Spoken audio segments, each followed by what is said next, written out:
এটা কি আসলে প্রকারান্তরে আওয়ামী লীগ যে অর্থনীতিটাকে ঠিক পথে রেখেছিল, যদি আমি জাতীয় বা বেশটিক অর্থনীতির কথা বলি, এইটা প্রমাণ করে কিনা?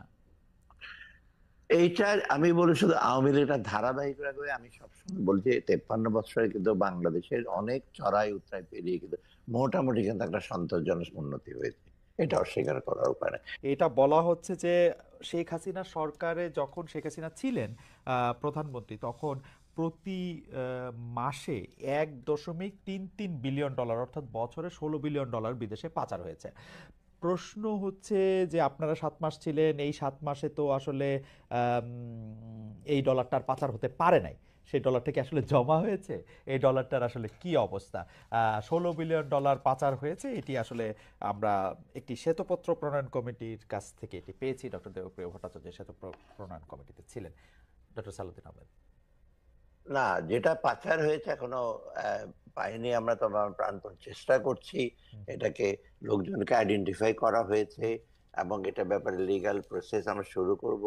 আন্তর্জাতিক বিভিন্ন ইস্যু, বিশেষ করে ব্রিটেনের একটা টিম বাংলাদেশ ব্যাংকে আসছে, ওরা টেকনিক্যাল অ্যাসিস্ট্যান্স দেবে। আর মোটামুটি কাজ এবার মিউচুয়াল লিগ্যাল অ্যাসিস্ট্যান্স কি হবে সেটা নিয়ে আমরা গত সপ্তাহে প্রধান উপদেষ্টার সাথে ওনাকে আমরা ব্রিফ করেছি সমস্তটা। এটা এক নাম্বার। আর দ্বিতীয়ত হলো অলরেডি আপনার যারা পাচার করেছে তার মধ্যে 11টা খুব সেন্সিটিভ কেস, যেটা 1 নম্বরে আছেন আগের প্রধানমন্ত্রী। 11টা কেসকে এটা পার্সু করবো আমরা খুব সিরিয়াসলি। তারপরে অবশ্য অ্যান্টি কারাপশন কমিশন ডিসিশন নিয়েছে 200 কোটি টাকার উপরে যারা পাচারে ইনভলভ হয়েছে তাদেরটা ধরবে, কিন্তু প্রায়োরিটি হলো 11টা। ওকে।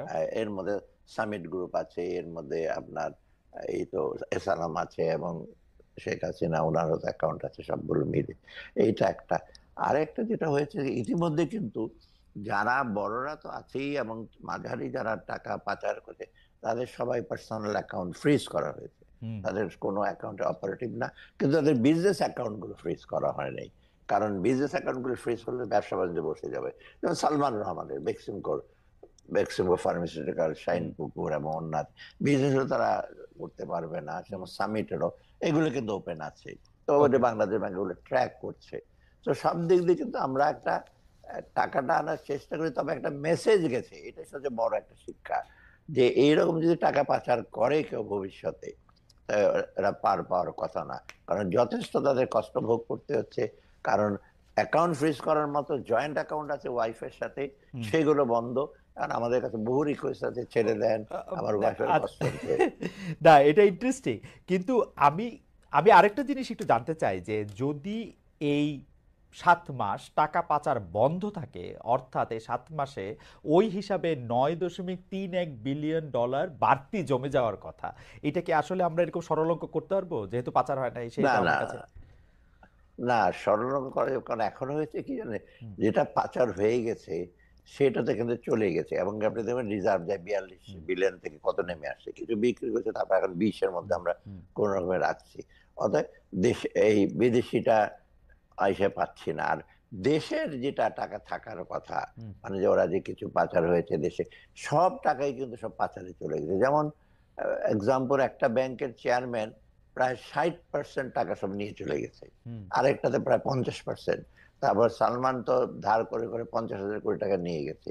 আবার এই টাকাগুলো এখন ডিফিকাল্ট কোথায় আছে হদিস, বিশেষ করে তাদের সাঙ্গ পাঙ্গ। এটা হয়েছে কি, এগুলো ডিস্ট্রিবিউটেড হয়ে গেছে, এটা কিন্তু মেইন স্ট্রিমে আসছে না, ওকে, বুঝতে হয়তো পারছি। বাড়িতে রেখে বুঝতে দিচ্ছে। পারছি, কিন্তু এটা এটা পাচার আমাদের বন্ধ হয়েছে, পাচার বন্ধ হয়েছে, তাহলে হ্যাঁ। রিজার্ভ বাড়ছে না কেন?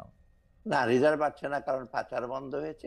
এখন রিজার্ভ, আগে যেটা পাচার হতো, মানে যেটা এডিশনাল, সেই এডিশনাল টাকাটা আগে আলাদা, সেহেতু আগেও যে খুব বেশি যোগ হতো তা না। অতএব তখন থেকে কিন্তু রিজার্ভ আর বাড়েই নাই। রিজার্ভটা মেইনলি বেড়েছে আমাদের দেশে রেমিটেন্স আর এক্সপোর্ট, এই দুটো যেটা আমরা দেখি, বিশেষ করে যেটা কারেন্ট কারেন্ট অ্যাকাউন্ট বেড়ে সেখানে বেড়েছে। আর ইনভেস্টমেন্ট যেটা balance of payment financial account, সেটা কিন্তু নেগেটিভ ছিল সব বেশিরভাগ।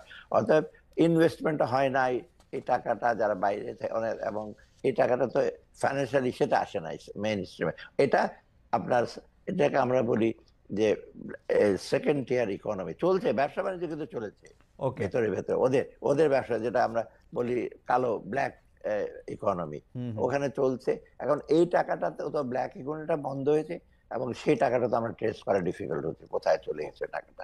এই জন্য আপনি দেখবেন ব্যবসা বাণিজ্যের কিন্তু মন্থর গতি আসছে। শুধু ব্যাংকের টাকা দিয়ে তো, ঋণ দিয়ে তো ওই ব্যবসা বাণিজ্য চলতো না, চলতো বেশিরভাগ ওদের ব্ল্যাক ইকোনমি, ওই টাকাটা দিয়ে অনেক ব্যবসা বাণিজ্য চলতো।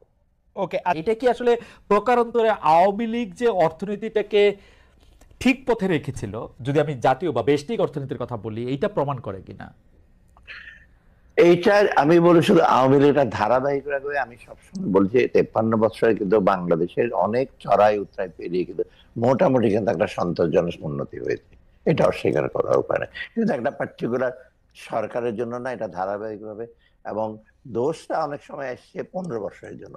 আমরা কিন্তু আরো যেটা আমরা বলি কাউন্টার ফ্যাকচুয়াল আর্গুমেন্ট, যে ওরা যদি 15 বছরে যদি একটু বেটার আরো পারফর্ম করতো, করাপশন না হতো, স্বজনপ্রীতি না হতো, বাংলাদেশে এতদিনে কিন্তু মিডল ইনকাম গিয়ে এবং বরং আপার মিডল ইনকামের দিকে যেতে পারতো, সেটা হয় নাই। অতএব আমরা দেখেছি যে মাইক্রো ইস্যুতে, যেটা আপনি যেমন 3টা ইন্ডিকেটর, পার ক্যাপিটা ইনকাম বেড়েছে, অফকোর্স ইকোনমিক সাইজ বেড়েছে, ব্যবসা বাণিজ্য বেড়েছে, এক্সপোর্ট বেড়েছে, এসএমই খাতে বেড়েছে, তাই না? আর কৃষি তো আমাদের মোটামুটি ধারাবাহিক ভাবে ভালো করছে, শুধু বন্যা মানে ইসে ছাড়া। আর আপনার যেটা হিউম্যান রিসোর্সটা একটু আমাদের গ্যাপ আছে, একটু ভালনারেবিলিটিটাও কিছুটা আছে। অতএব তিনটা যদি আপনি কম্পেয়ার করেন, যারা সেটা, এটা ইউএনডিপি যেটা, ওরা দেখে যে বাংলাদেশ অন্য দেশের তুলনায় ধারাবাহিক রূপে কিন্তু যাচ্ছে। মাঝে মাঝে ইনফ্লেশন বাড়ছে, এখন এইবার যেমন ইনফ্লেশন বাড়ছে, কিন্তু পার্কে ক্যাপিটা কমে বা জিডিপি কমে যাচ্ছে বা ব্যবসা বাণিজ্যের পরিধি কমে যাচ্ছে, সেটা না, স্লোথ হচ্ছে। অতএব সেই দিকে বলবো ডেফিনেটলি আমাদের ম্যাক্রো ইকোনমিক যেটাই সেটা আছে, সেটা মোটামুটি সে পর্যায়ে চলছে। কিন্তু আর্থিক দিকে টাকা পয়সা চুরি গিয়ে, এটা আমি যেটা সবসময় খাদের কিনারে চলে আসছিলাম, যা আমরা ওটাকে স্টপ করেছি।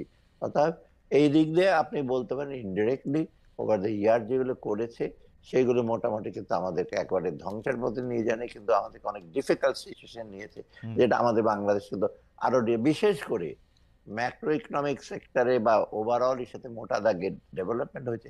ডেভেলপমেন্ট ফলটা কিন্তু, ফ্রুটসটা কিন্তু সাধারণ মানুষ পায়নি। এটাই সবচেয়ে বড়। এই বৈষম্যের জায়গায় যেটা হয়েছে, আপনি রিলেটিভলি গরিব লোকেরা, তাদের কিন্তু সেরকম ভাবে তাদের আয় বাড়েনি, মুসলিমেও কিছু লোকে, আবার রিজিওনালও ডিসপ্যারিটি হয়েছে। আমরা এই মানে স্বাভাবিকভাবে একটা সোজা প্রশ্ন করলে, গরিব মানুষ কি এই আওয়ামী লীগ সরকার চলে যাওয়ার পরে তুলনামূলকভাবে ভালো বেশি আছে? এটা আমি বলছি, হ্যাঁ, খারাপ নাই, কিন্তু খারাপ নাই মানে আমি বলছি যে তারা যে সেটা ছিল, বরং তারা একটু একটু ইসে পাচ্ছে। তাদেরকে আমরা বলছি যে তোমরা ভবিষ্যতে তোমার স্কোপটা, উন্নয়নের ফলটা তোমাদের আরো বেশি পৌঁছাবে। এই জন্যই কিন্তু আমরা চেষ্টা করছি তাদের সোশ্যাল সেক্টর, তাদের জীবিকাটার উপর, শুধু পার ক্যাপিটা ইনকাম, শুধু জীবিকা না, এবং কোয়ালিটি অফ লাইফ, এটাকে বাড়াবার জন্য। এটা কিন্তু আমরা সচেষ্ট হচ্ছি বিভিন্ন জায়গায়।